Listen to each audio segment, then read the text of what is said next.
Hi guys! Welcome to my mini vlog. Kahit pala graveyard yung shift namin, meron pa rin kaming lunch break. Kaya eto, kumain kami sa may Tapsilogan. Nakapag-order na pala kami, naghihintay na lang kami ma-serve yung mga in-order namin. Dahil Pride Month, nagkaroon ng free drinks at free cupcake yung company namin. Nakatambay lang pala ako dito sa pantry namin habang nag-aantay ako ng masasakyang bus. 5:30 AM pa kasi daan ng bus na sinasakyan ko. Binilhan pala ako ng pandesal ni Kenneth. Ganun ako ka-special sa kanya. Char. Hindi nyo naman siya kilala kaya wag na kayo ma-curious kung sino siya. Kinabukasan na pala to sa company namin, nagkaroon ng Battle of the Band and ito yung sa cluster namin.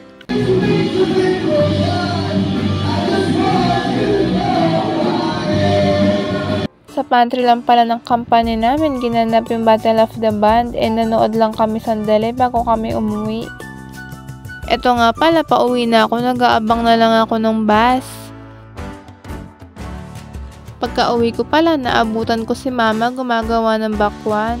Nakapag-upload na pala ako sa reels sa mga nagawa na niyang bakwan, kaya hanapin nyo na lang.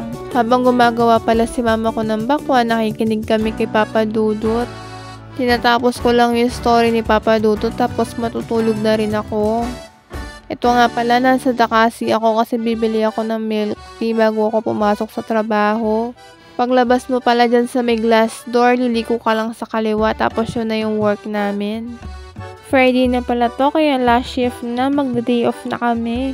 Yung day off pala namin is Saturday and Sunday. Dahil day off pala namin, nagkayayaan kami mag-samgyupsal ng TL ko tsaka ng mga ka-team ko. As usual, dahil hindi ako mahilig sa samgyupsal, kumain lang ako ng side dish at ng chicken. Kumain pala kami sa may Kaja sa may San Fernando, Pampanga. Malapit pala to sa may Our Lady of Fatima. Kung galing ka pala ng SM Pampanga, sasakay ka lang ng jeep pa intersection tapos sasakay ka ulit ng jeep pa Angeles.